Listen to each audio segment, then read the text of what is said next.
நம்ம இந்த வீடியோவில் தமிழ்நாட்டில் உள்ள பாம்புகள் வகைகளை தாங்க பார்க்க போகிறோம். நம்ம முதலாவதாக விஷமுள்ள பாம்புங்களை பற்றி தாங்க பார்க்க போகிறோம். முதலாவதாக நல்ல பாம்பு, அதாவது இந்தியன் கோப்ரா. இதை வந்து கிராமப்புறத்தில் வந்து நாகப்பாம்புன்னு செல்லமாக கூப்பிடுவாங்க. இது பார்த்திங்கன்னா பொதுவாக சமவெளி பகுதிகள், கிராம புதர்கள் மற்றும் எலிகள் அதிகம் உள்ள வயல்வெளியில் வந்து காணப்படுது. இது பார்த்திங்கன்னா படம் எடுக்கும் தன்மையை கொண்டது. இதுவும் வந்து ஒரு வகையான விஷமுள்ள பாம்பு தான். இது மட்டும் கடிச்சிச்சுன்னா இதோட விஷம் வந்து நம்மளோட நரம்பு மற்றும் சுவாச மண்டலத்தை வந்து பாதிக்குது. நம்ம ரெண்டாவதாக கண்ணாடி வீரியன், அதாவது ரசல்ஸ் வெப்பரை பற்றி தாங்க பார்க்க போகிறோம். இது பார்த்திங்கன்னா ஒரு வகையான விஷமுள்ள பாம்பு. இது தோற்றத்தில் வந்து உடல் முழுவதும் சங்கிலி போன்ற ஒரு அமைப்பு அல்லது வந்து கண்ணாடி போன்ற புள்ளிகள் வந்து காணப்படுது. இது பொதுவாக பார்த்திங்கன்னா நெல் வயல்கள், புல்வெளிகள் மற்றும் திறந்த வெளி சமவெளிகளில் வந்து காணப்படுது. இது மட்டும் நம்மளை கடிச்சிச்சுன்னா இதோட விஷம் வந்து நம்ம ரத்தத்தில் வந்து உள்ள செல்களை வந்து பாதிப்புக்கு உள்ளாக்குது. நம்ம மூணாவதாக கட்டுவீரியன், அதாவது காமன் கிரேட்டை பற்றி பார்க்க போகிறோம். இதுக்கு ஏன் கட்டுவீரியன்னு பேர் வந்துச்சுன்னா, இது உடம்புல பார்த்திங்கன்னா கட்டுக்கட்டாக நிறைய அடுக்குகள் இருக்கும். அது மட்டும் இல்லாமல் வீரியன்னா விஷம், அதனால தான் இதுக்கு பேர் வந்து கட்டுவீரியன் வந்துக்குது. இது பார்த்திங்கன்னா இதுவும் ஒரு வகையான விஷமுள்ள பாம்பு.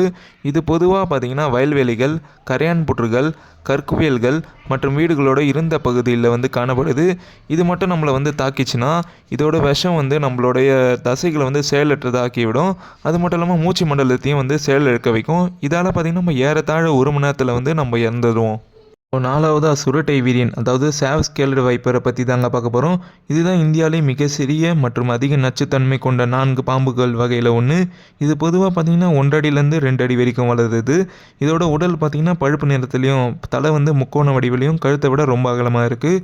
இது பொதுவாக பார்த்திங்கன்னா பாறை நிறைந்த பகுதி, வறண்ட பகுதி, புதர் காடுகள் மற்றும் தரிசு நிலங்களில் வந்து காணப்படுது.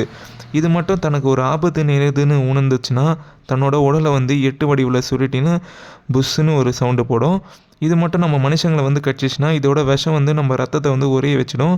மேலும் அது மட்டும் இல்லாமல் ரத்தப்போக்கையும் ஏற்படுத்துது. நம்ம 5ஆவதாக ராஜநாகம், அதாவது கிங் கோப்ராவை பற்றி பார்க்க போகிறோம். இதுதான் உலகத்திலே மிக நீளமான மற்றும் அதிக நச்சுத்தன்மை கொண்ட பாம்பாகும். இது பொதுவாக பார்த்திங்கன்னா அடர்ந்த காடுகளில் வாழுது. சராசரியாக இது வந்து 10லேருந்து 13 அடி வரைக்கும் வளரும். மேலும் வந்து 20 ஆண்டுகள் வரைக்கும் உயிர் வாழுது. இது பொதுவாக பார்த்திங்கன்னா மேற்கு தொடர்ச்சி மலைகள், நீலகிரி, ஆனைமலை மற்றும் அடர்ந்த சோலைக்காடுகளில் வந்து காணப்படுது. இதோட நஞ்சானது பார்த்திங்கன்னா ஒரே கடியில் வந்து மனுஷங்களை வந்து கோமா ஸ்டேஜுக்கு தள்ளி அதுக்கப்புறம் நம்ம உயிரிழக்கவே காரணமாகுது. மேலும் வந்து இது ஒரே கடியில் பார்த்திங்கன்னா ஒரு யானையே வந்து 3 மணி நேரத்தில் வந்து சாவடிச்சிடுது.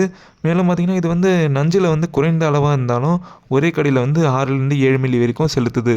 நம்ம ரெண்டாவதாக விஷமற்ற பாம்புகள், அதாவது நான் பாய்சனஸ் ஸ்னேக்கை பற்றி பார்க்க போகிறோம். அதில் முதலாவதாக சாரை பாம்பு, அதாவது ரேட் ஸ்னேக்கை பற்றி பார்க்க போகிறோம்.